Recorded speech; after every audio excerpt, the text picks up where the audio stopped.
Welcome to another episode of Career Pinnacle. And as promised, today we are with another guest. Today, our topic of discussion is going to be higher education, and we will be discussing some interesting aspects of it. Some people say that education is preparation for life. Others argue that education is life itself. Whatever its nature, the purpose of education is clear. It is to replace empty minds with open ones. The job market of the future will reward people not for their degrees only, but for the excellent communication, writing, analytical, creative, and problem-solving skills that they possess. Employers will expect a workforce which is capable of delivering on their specific roles while presenting immaculate soft skills.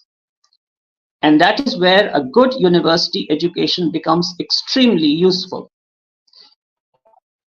To give us a greater insight into the importance of higher education, I am joined today by a very special guest. She is the Assistant Director of Graduate Recruitment at the University of Albany, my good friend, Chloe Glenn. Welcome, Chloe. Thank you so much. It's wonderful to be here.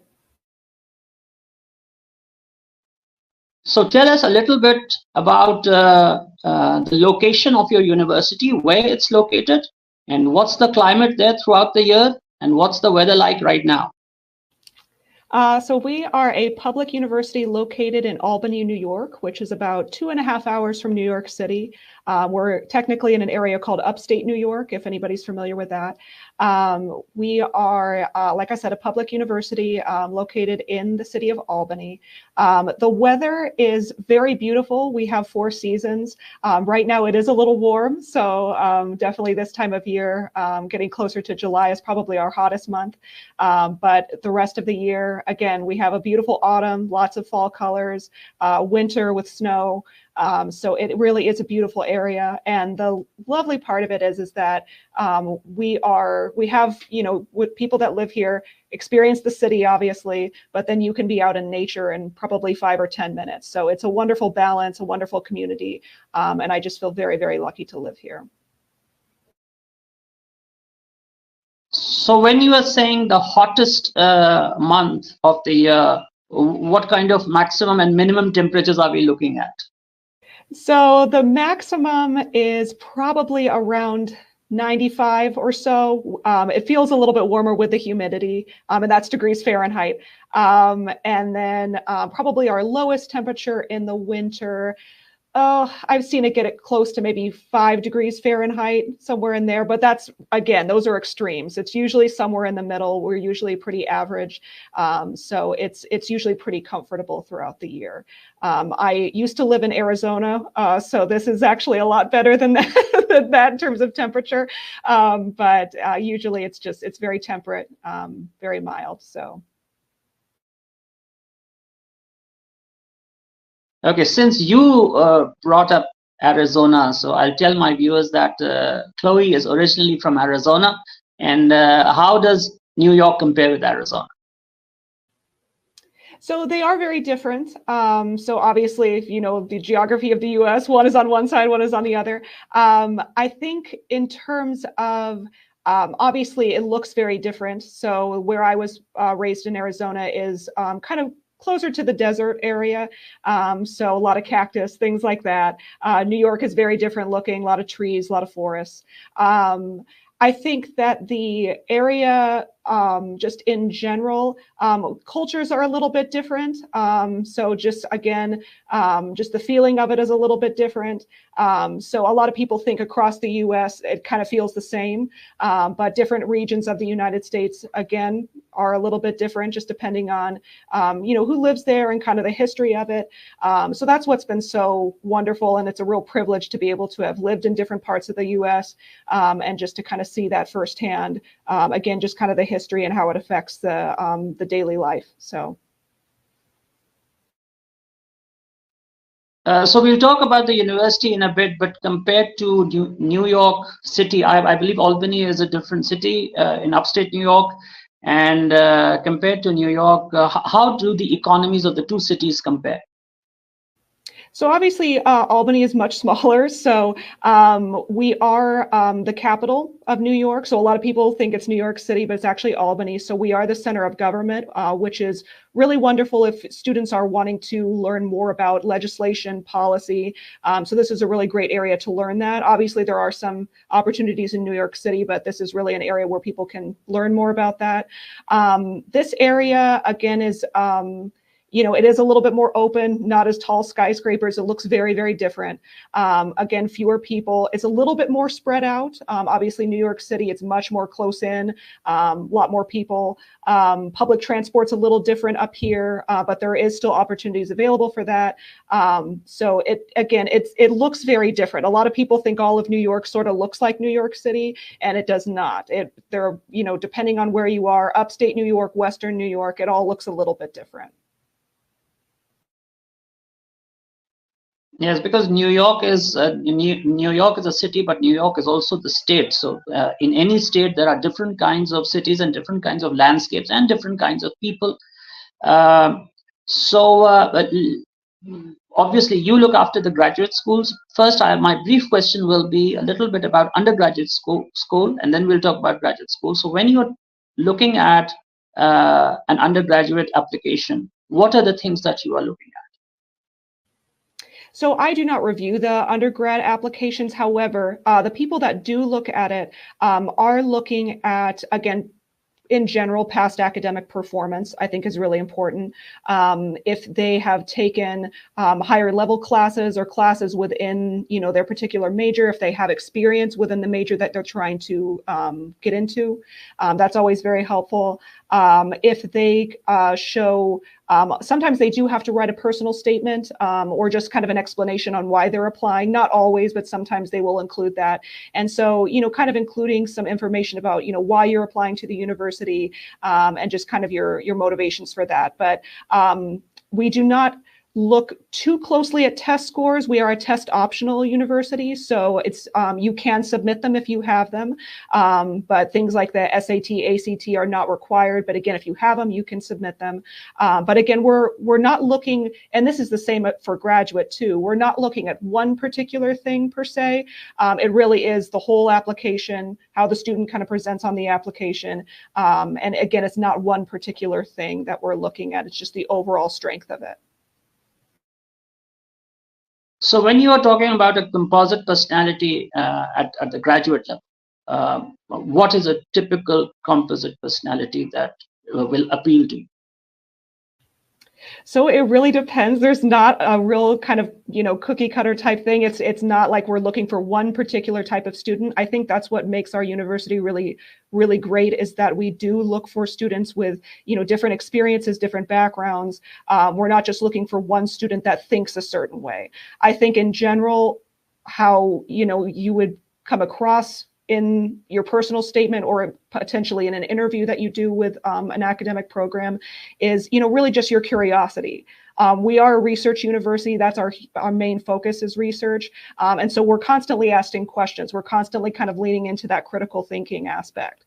So I think a student that really looks at that, who maybe comes from that background or just has that type of personality where they are questioning, where they are looking at different options, where they are thinking in new and different ways. We don't want someone who, is trying to fit the mold all the time. We want people that think outside of the box. So I think that if people are interested in that, if that's sort of where, their personality sort of is, or not even that, if they want to grow to be that, if they're not that right now, but they want to grow into that type of person, I think UAlbany is a great choice for people that have those types of goals in mind. So what are the different departments at your university, and what are the student preferences? I mean, do students usually prefer going into STEM courses or liberal arts courses? Tell us a little bit about your faculties, your academics. It really is a mix. So I will say that at the undergrad level, there's about 60 different programs that you can choose from. At the graduate level, there's about 150. So it is a huge mix. So we have plenty of STEM programs. So we have some of our newest STEM programs that we just added within the last year are our nanoscale science, nanoscale engineering. We also have a very popular computer science program, information science, digital forensics, and cybersecurity. So there's a lot of kind of AI focused, a lot of, kind of STEM research focus at UAlbany. There's also a really strong public health program. We have really strong connections with the US Department of Health, New York State Department of Health. So there's a lot of opportunities for research there. Public administration, business. It really is a wide range of things that students can go into. And, there really is kind of a focus on students sort of, choosing their own path and looking at research in different ways. And like I said, kind of doing those critical thinking skills and doing projects that are unique and different. So there's lots of opportunities for interdisciplinary work, working with other faculty, other schools. So, we want that collaboration and that sort of attitude on campus where, departments and schools work together. So if I were to use some marketing jargon here, if I were to ask you what is your unique selling proposition and what makes you different from other universities, what makes you unique, how will you answer that question? I would say what I have really noticed throughout my time at UAlbany is just the community. I think that is something, as I kind of mentioned before, that attitude of collaboration and working together. I think that is huge in our university. I think that we are trying through different research and different projects to answer really fundamental questions. We're looking at climate change, we're looking at AI, we're looking at medicine, we're looking at entrepreneurship. So it's really an opportunity for students to come in and have that collaboration between faculty, between different schools on our campus. And I think just the community is really pushing students to have those types of experiences and have those, moments where they can work independently and come up with their own ideas and have a voice. And that's what I really love is that, students at UAlbany, they have that opportunity to have that voice and they have that opportunity to work with people who are just top of their field. So I really appreciate that. And I appreciate the fact that there is so much support for students on this campus. How important do you think liberal arts education is these days in a world of AI, in a world dominated by technology and information technology? Where do things like liberal arts, philosophy, literature, where do they fit in? This is not a university specific question. I want your view on this. So I'm a little biased. I come from a liberal arts background. I studied political science in college, and I think that you have to have it. I think that there isn't one or the other, or one is better than the other. I think that if you're going to be answering questions in STEM, you do need to have the skills that liberal arts teaches you. So I think there always has to be a balance. If I were in charge, I would love to have students have experience in both, throughout their college career. I know it's difficult depending on what they study, but I think having a little bit of both, even at the graduate level, when you're starting to specialize in a particular field, even at that level, still having the ability to have that experience in either STEM or in liberal arts, depending on where you're at.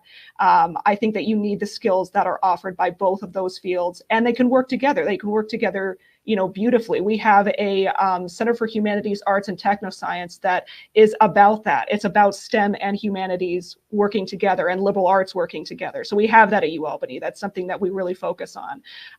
And so I think that the way that you think in those two fields or in those two areas can really make you a strong critical thinker in general, strong human in general. So I think that we need both, definitely.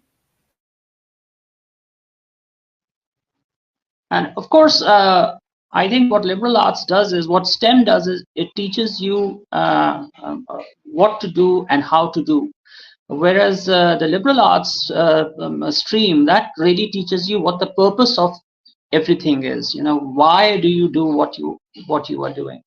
Let me ask you a question about diversity. How important do you think diversity is on a campus, and how much does Albany promote that? So we are really a leader in social mobility. That's something that we really, look at, and helping students from different backgrounds sort of achieve in, a variety of different ways. One of the things that I am most proud of is that as University at Albany is part of the State University of New York, so that's a collection of different campuses across New York State. We are the most diverse of any of those 64 campuses in New York State. So that's something that I personally and everyone else is hugely proud of.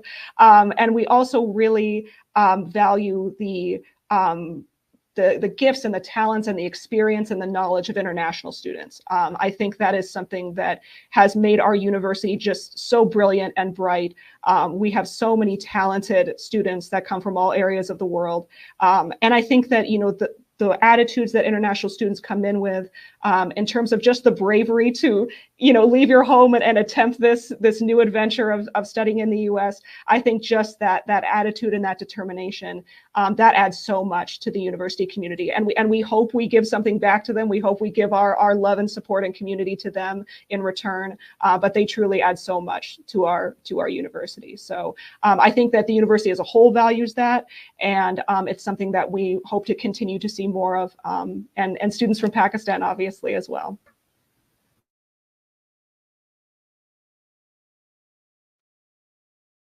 Okay, there's one thing that we experience here, and that is that previously a lot of students could go to the United States because they could afford an American education. And now, since 1986, American colleges have become 550% more expensive than they were at the start of 1980.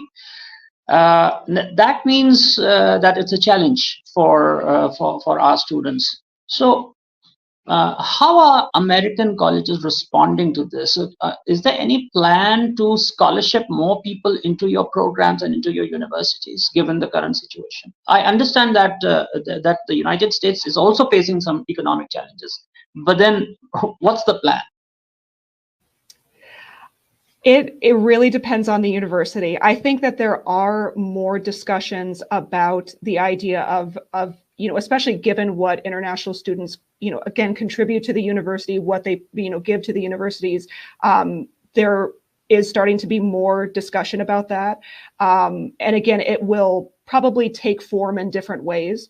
I would assume that hopefully within the next few years, universities will start offering more scholarships, more opportunities for assistantships, particularly at the graduate level. I think that, especially with the PhD students, people that are really trying to become experts in a particular field, having that funding available is so important. And I think that, universities are looking obviously at international students as well, and, what the experience that they're bringing in, what they can contribute. Again, I cannot speak for the whole of the United States, but I do know that just the discussions that I hear, I think that universities are starting to see that it is, such a valuable thing to continue to have international students come to the United States, feel comfortable in the U.S. It is very difficult, I think, at the university level because there's a lot of things to balance. There's a lot of factors you have to think about. But the more that I've kind of been in this field, the more I've started to hear that has started to become more of a priority, and seeing international students as, again, we have to assist them. It has to be a part of the, whole plan.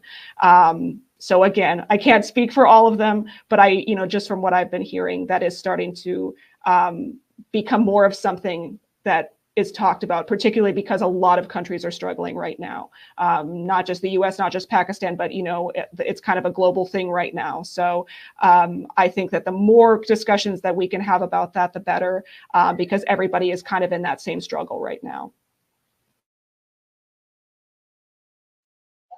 When we look at the universities, it's a very wide spectrum of. That's my observation. Maybe you will disagree with that, but different universities promote different values. First and foremost, I'd like your view on that. Do you think that is correct? And secondly, how important is it for students to align themselves with the values of their universities when they apply? I think that's true. I mean, I think that every university has different attitudes in terms of, community and different ways that they sort of show it, things that they promote as important. I think that every university is a little bit different. And that's what's so nice is that when international students are looking at the US, they have, thousands of options really to kind of, look to see where maybe, their values or the things that they currently hold as important would align with a university that they're choosing. I don't necessarily think that students should change themselves or act differently just to get into a university. I think that, when they are looking at different universities, they're in the process of interviewing those universities too. It's not just us interviewing them. It's them interviewing us and finding out, okay, I have these values. I have, ideas of what is important. Is this university going to promote that? And also, I think students should look at the idea of, does this university bring me out of my comfort zone? Are they going to teach me things? Are they going to allow me to grow? Are they going to teach me different values that maybe I don't understand right now, or I would like to learn more about? So I think that it is a balance. I don't think it's just one side teaching the other. I think that, students come in and they teach us, they change our values for the better. They make us better. So I think it is a collaboration. I think it's always sort of a teamwork type thing between a student and the university. So I don't think students should necessarily change. But I think that, they need to do their research and find out what is, what speaks true for them and what makes them feel most at peace, most at ease, and also a place that will challenge them too. I think there, again, as I said, there needs to be that balance. And in the US, there are usually the universities fall in different categories. So some universities are considered very competitive. Some are considered moderately competitive. Some are very good, but they say that we are the university of reach. We do not want to make ourselves very difficult to get into. So can you give us a little more perspective on that, and where do you stand when it comes to or can you be categorized as any one of those in the first place? I think that we are moderately competitive. It depends on the programs, especially at the graduate level. So there are some programs that are, they're a little bit more competitive. How you can normally tell that is if the deadline is earlier. That's sort of a sign that if the deadline for a program is earlier, it usually means they're a little bit more competitive. So that's just a way you can tell. In terms of, when students are looking at different schools, I would say applying to a mix of these is probably going to be your best bet. So, looking at schools that are probably in easy reach, is something that you can easily get into, that you meet the qualifications, perfectly. Other schools that may be a little bit more of a challenge, again, something moderate, something in the middle. And then also looking at schools that, maybe are a little bit more of a challenge to get into, or maybe, you are going to have to stretch a little bit when you do apply for that. So I think that when students look at different options, having a mix of where, they shouldn't be just applying to one school. I always say that, don't just apply to one school, have a mix, have a variety, so that, again, you have those options available to you.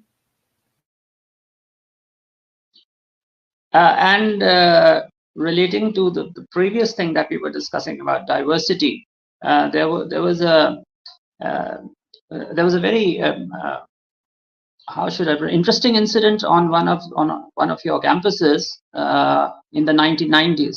There was a civil war in Africa between in Rwanda, and there were two tribes, the Hutus and the Tutsis, and they couldn't stand one another in their own country.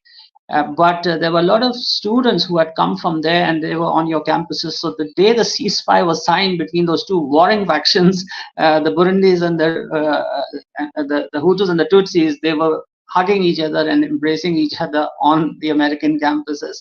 So it's like there are so many things which actually the things that take us together, that bring us together, are actually way more than the things that take us away from each other, and that is what a good university education makes us realize.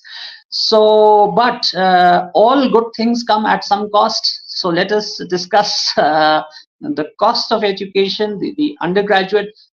First and foremost, the duration of undergraduate studies is 4 years. In some universities, it can be done in 3 years as well. So if that is possible, do tell us. And what is the per annum cost? If you could give us some idea about that at both graduate and undergraduate level. Yes. So you can, just to answer your first question, you can complete your undergrad earlier. You can take, credits in advance of that. So you can, I have seen students graduate in 3.5 years. Again, it just kind of depends on your program. In terms of tuition, so this I'm going to be saying per year. So this is per year. For undergrad is around 30 to 31,000. Funding is mostly merit funding. So again, looking at past academic performance, looking at the overall application, the strength of the application, that sort of thing. The maximum merit funding for undergrad is around 18,000, and that can be renewed every year. So depending on your eligibility, depending on your grades, things like that, you can apply to have that scholarship renewed. You can also, in terms of the graduate, at the graduate level, you can apply for kind of a variety of scholarships. We have some scholarships that, again, are based on merit, looking at past, GPA, academic performance, that sort of thing. At the graduate level, there are also what's called assistantships. And for anybody listening who doesn't know what an assistantship is, it's a teaching or a research position that is offered through the academic program that you're applying to, and it can assist with the cost of tuition. So those can vary depending on program, because every program has a little bit of different amounts of funding, essentially. Sometimes at the PhD level, they can cover everything. At the master's level, they will usually only cover part of tuition. But again, I'm just speaking from the University at Albany. Every school is a little bit different. Everyone is going to have different scholarships, different assistantships, different opportunities.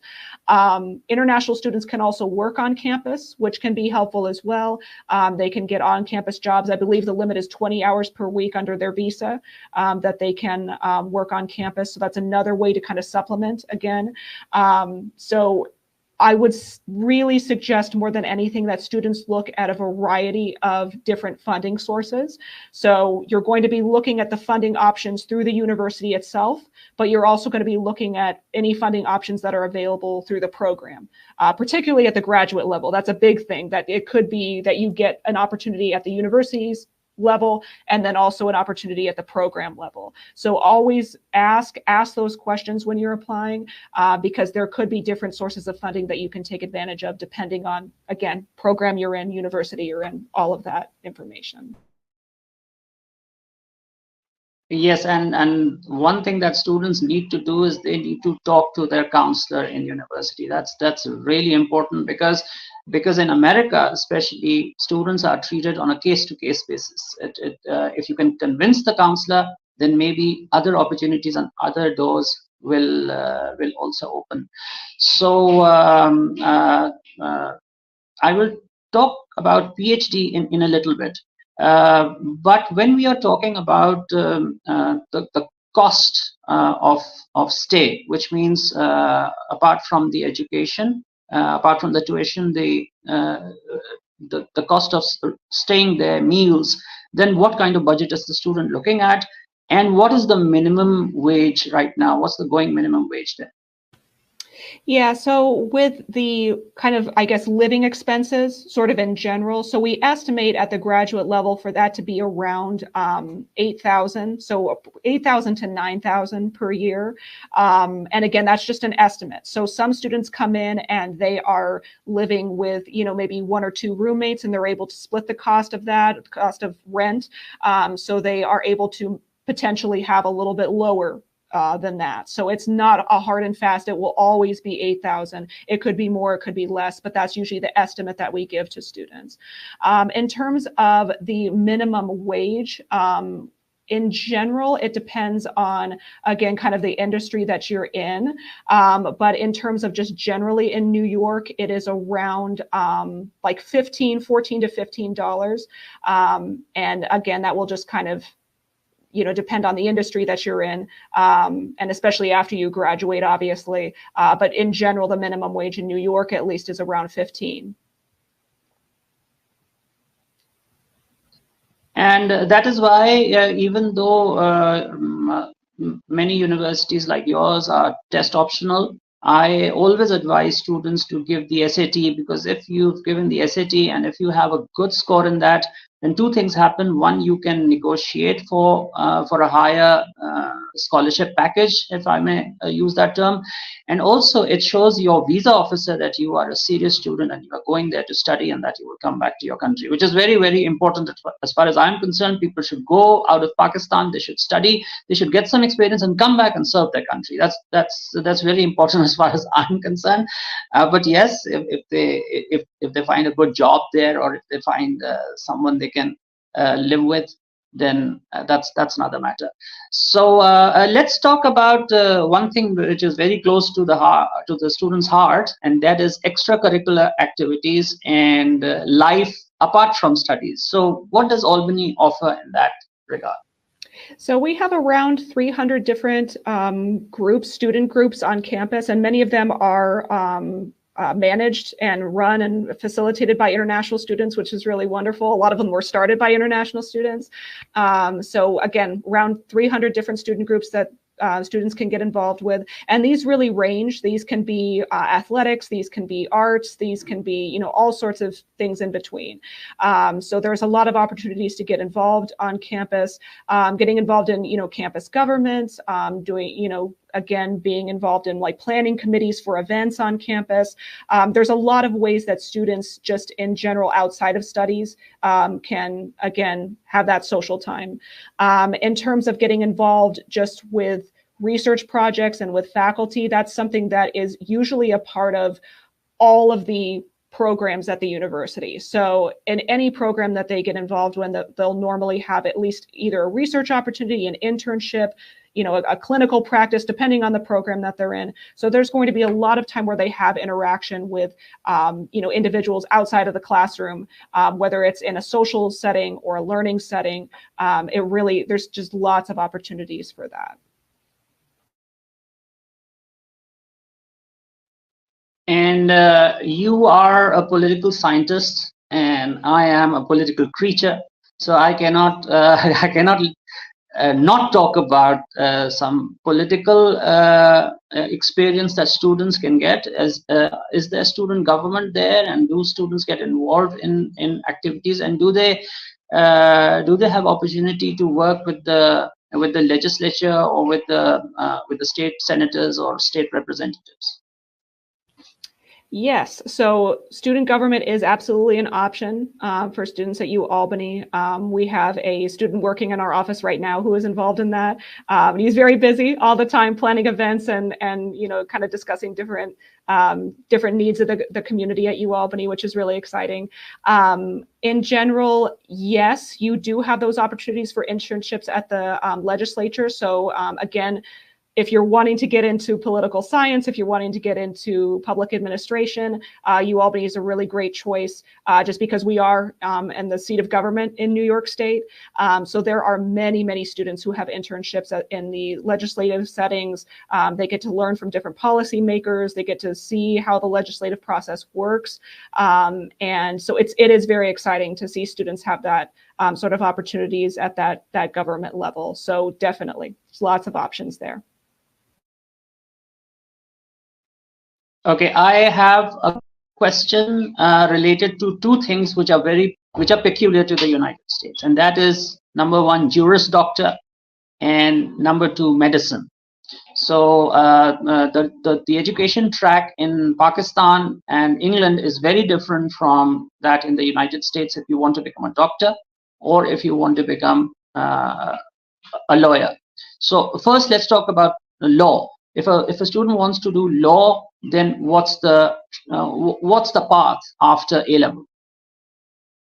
So normally in the United States, they have pre-law programs. So there are many universities that have these opportunities where you can go on almost like a pre-law track. And this is the same as medicine, like a pre-medicine track that will sort of prepare you for this particular field.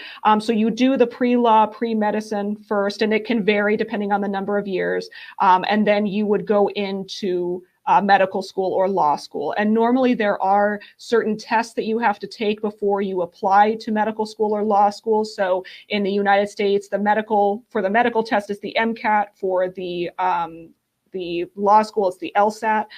So there are kind of tests that you have to take in order to apply for these programs.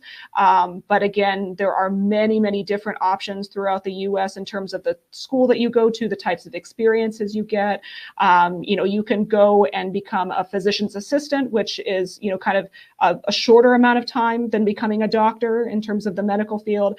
You can carry on from the medical degree and get a specialization.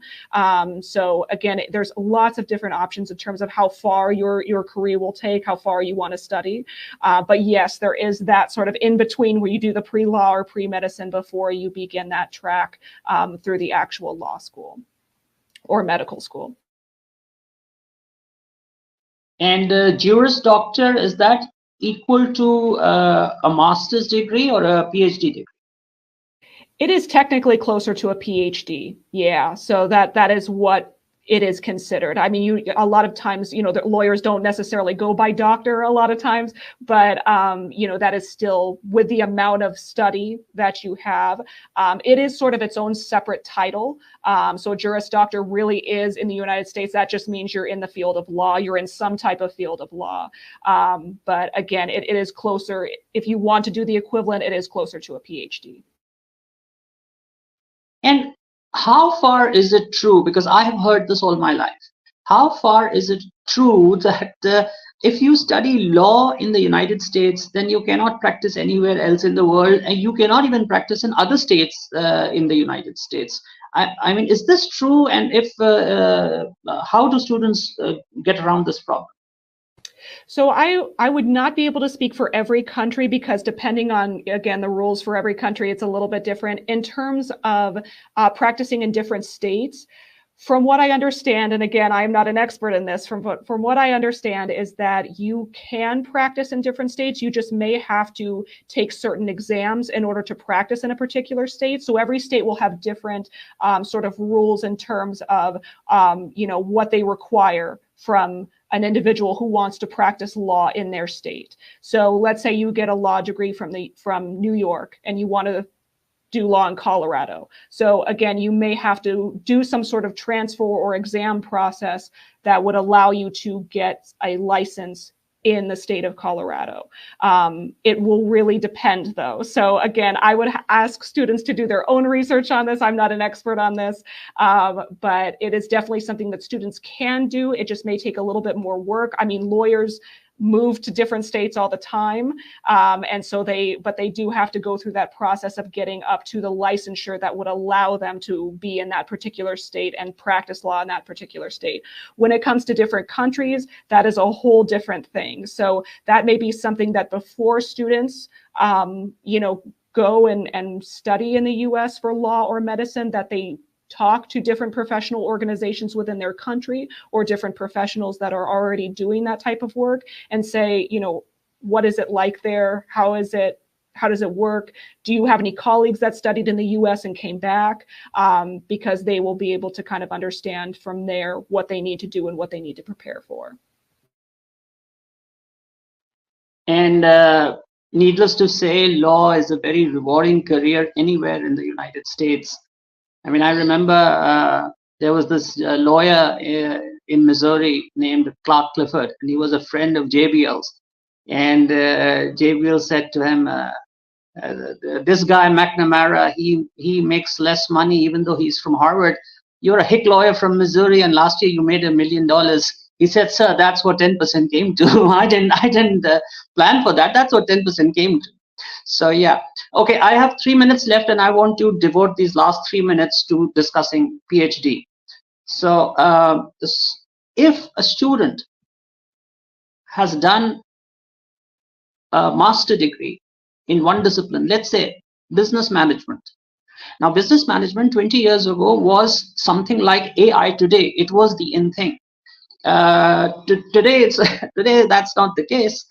So now, if a student wants to switch, do research, do PhD in something completely different, let's say in international relations, political science, what's the procedure for that? How do universities cater to that need? So it can sometimes be a little bit challenging because PhD is really, as you know, as a lot of students know, it is a specialization. I mean, whatever you're doing at the PhD level, it is only going to be in that particular field that you chose. There's not going to be anything else. If you have done your master's in something completely different, where there is really no similarity, then what I would say, first of all, is to talk to the university that you're applying to, because some universities are a little bit more open. They say, okay, you have this background, but can you talk about any transferable skills that you learned in your master's program that can apply to, experience in the PhD? You may not have experience in that particular field, but, we can work with you. Other schools are going to be far, far more strict and say, no, you have to have a master's in, let's say, chemistry. If you want to go for a PhD in chemistry, it has to be like that. So every school is going to be a little bit different. In terms of doing like a different, program from your master's or pursuing a different program from your master's, again, it can be done. You just have to really research a little bit. I would say it is easier between bachelor's and master's. So if you decide at the bachelor's level, I want to do something completely different and go for a different master's, that is a little bit easier than from master's to PhD. So normally at the PhD level, you have to have some type of background in what you're trying to pursue, or at least be able to show that you are, at least have experience in research. That's a big thing, is having experience in research, having that sort of, knowledge about that process. So I think, again, it's easier between bachelor's and master's to switch. Master's and PhD is much more difficult. It can be done. But again, you do have to show that you have some sort of connection with the field that you're trying to get into.